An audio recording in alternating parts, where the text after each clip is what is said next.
পুরাতন নিয়ম থেকে প্রথম অধ্যায় আদি পুস্তক। আদিতে ঈশ্বর আকাশমণ্ডল ও পৃথিবীর সৃষ্টি করিলেন। পৃথিবী ঘোর ও শূন্য ছিল এবং অন্ধকার জলধির উপরে ছিল, আর ঈশ্বরের আত্মা জলের উপরে অবস্থিতি করিতেছিলেন। পরে ঈশ্বর কহিলেন, দীপ্তি হোক, তাহাতে দীপ্তি হইল। তখন ঈশ্বর দীপ্তি উত্তম দেখিলেন, এবং ঈশ্বর অন্ধকার হইতে দীপ্তি পৃথক করিলেন। আর ঈশ্বর দীপ্তির নাম দিবস ও অন্ধকারের নাম রাত্রি রাখিলেন। আর সন্ধ্যা ও প্রাতকাল হইলে প্রথম দিবস হইল। পরে ঈশ্বর কহিলেন, জলের মধ্যে বিতান হোক, ও জলকে দুই ভাগে পৃথক করুক। ঈশ্বর এইরূপে বিতান করিয়া বিতানের ঊর্ধ্বস্থিত জল হইতে বিতানের অধঃস্থিত জল পৃথক করিলেন। তাহাতে সেইরূপ হইল। পরে ঈশ্বর বিতানের নাম আকাশমণ্ডল রাখিলেন। আর সন্ধ্যা ও প্রাতকাল হইলে দ্বিতীয় দিবস হইল। পরে ঈশ্বর কহিলেন, আকাশমণ্ডলের নিচস্থ সমস্ত জল এক স্থানে সংগৃহীত হোক ও স্থল প্রকাশ হোক। তাহাতে সেইরূপ হইল। তখন ঈশ্বর স্থলের নাম ভূমি ও জলরাশির নাম সমুদ্র রাখিলেন। আর ঈশ্বর দেখিলেন যে তাহা উত্তম। পরে ঈশ্বর কহিলেন, ভূমি তৃণ, বীজোৎপাদক, ঔষধি ও সজীব স্ব জাতি অনুযায়ী ফলের উৎপাদক ফলবৃক্ষ ভূমির উপরে উৎপন্ন হোক। তাহাতে সেরূপ হইল। ফলত ভূমি তৃণ স্ব জাতি অনুযায়ী বীজোৎপাদক, ঔষধি ও স্ব জাতি অনুযায়ী সজীব ফলের উৎপাদক বৃক্ষ উৎপন্ন করিল। আর ঈশ্বর দেখিলেন যে সে সকল উত্তম। আর সন্ধ্যা ও প্রাতকাল হইলে তৃতীয় দিবস হইল। পরে ঈশ্বর কহিলেন, রাত্রি হইতে দিবসকে বিভিন্ন করণার্থে আকাশমণ্ডলের বিতানে জ্যোতির্গণ হোক। সে সমস্ত চিহ্নের জন্য, ঋতুর জন্য এবং দিবসের ও বৎসরের জন্য হোক। এবং পৃথিবীতে দীপ্তি দিবার জন্য দ্বীপ বলিয়া আকাশমণ্ডলের বিতানে থাকুক। তাহাতে সেইরূপ হইল।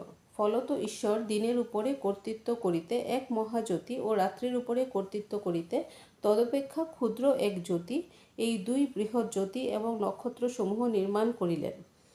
আর পৃথিবীতে দীপ্তি দিবার জন্য এবং দিবস ও রাত্রির উপরে কর্তৃত্ব করণার্থে এবং দীপ্তি হইতে অন্ধকার বিভিন্ন করণার্থে ঈশ্বর ওই জ্যোতি সমূহকে আকাশমণ্ডলের বিতানে স্থাপন করিলেন। এবং ঈশ্বর দেখিলেন যে সে সকল উত্তম। আর সন্ধ্যা ও প্রাতকাল হইলে চতুর্থ দিবস হইল।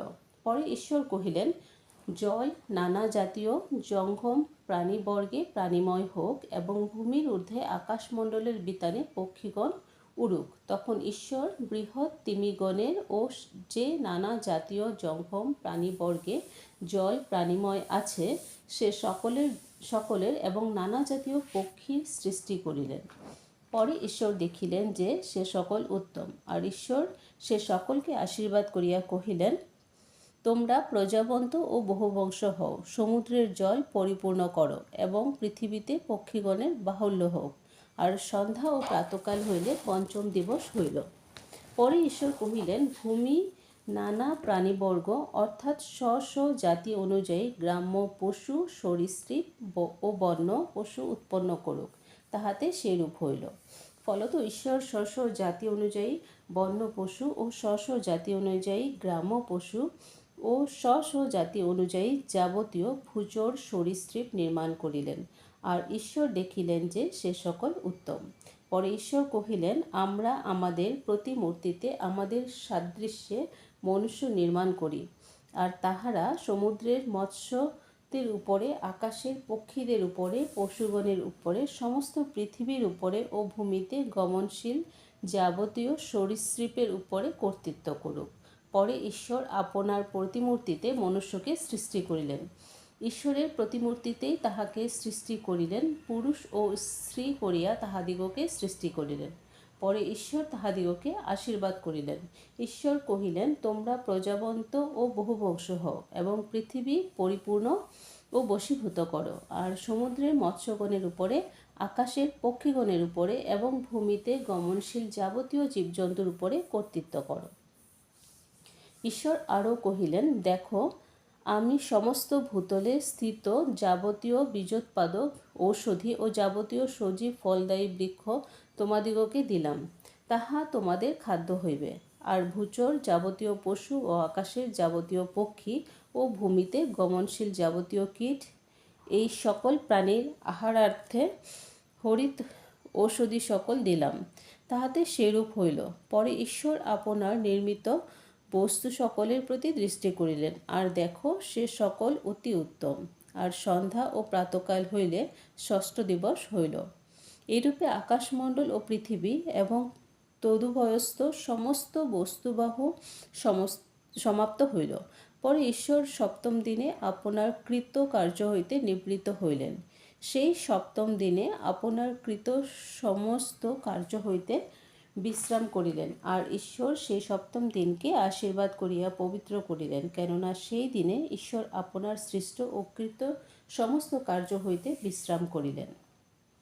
প্রথম নরনারীর বিবরণ। সৃষ্টিকালে যে দিন সদাপ্রভু ঈশ্বর পৃথিবী ও আকাশমণ্ডল নির্মাণ করিলেন, তখনকার আকাশমণ্ডল ও পৃথিবীর বৃত্তান্ত এই। সেই সময়ে পৃথিবীতে ক্ষেত্রের কোনো উদ্ভিজ্জ হইত না, আর ক্ষেত্রের কোনো ঔষধি উৎপন্ন হইত না, কেননা সদাপ্রভু ঈশ্বর পৃথিবীতে বৃষ্টি বর্ষার নাই, আর ভূমিতে কৃষিকর্ম করিতে মনুষ্য ছিল না। আর পৃথিবী হইতে কুজ্ঝটিকা উঠিয়া সমস্ত ভূতলকে জলসিক্ত করিল। আর সদাপ্রভু ঈশ্বর মৃত্তিকার ধূলিতে আদমকে অর্থাৎ মনুষ্যকে নির্মাণ করিলেন, এবং তাহার নাসিকার ফু দিয়া প্রাণবায়ু প্রবেশ করাইলেন, তাহাতে মনুষ্য সজীব প্রাণী হইল। আর সদাপ্রভু ঈশ্বর পূর্ব দিকে এদনে এক উদ্যান প্রস্তুত করিলেন, এবং সেই স্থানে আপনার নির্মিত ওই মনুষ্যকে রাখিলেন। আর সদাপ্রভু ঈশ্বর ভূমি হইতে সর্বজাতীয় সুদৃশ্য ও সুখাদ্যদায়ক বৃক্ষ এবং সেই উদ্যানের মধ্যস্থিত জীবন বৃক্ষ ও সৎ জ্ঞানদায়ক বৃক্ষ উৎপন্ন করিলেন। আর উদ্যানে জলসেচনার্থে এদন হইতে এক নদী নির্গত হইল, উহা তথা হইতে বিভিন্ন হইয়া চতুর্মুখ হইল। প্রথম নদীর নাম পিশন, ইহা সমস্ত হবিলা দেশ বেষ্টন করে, অর্থাৎ স্বর্ণ পাওয়া যায়, আর সেই দেশের স্বর্ণ উত্তম, এবং সেই স্থানে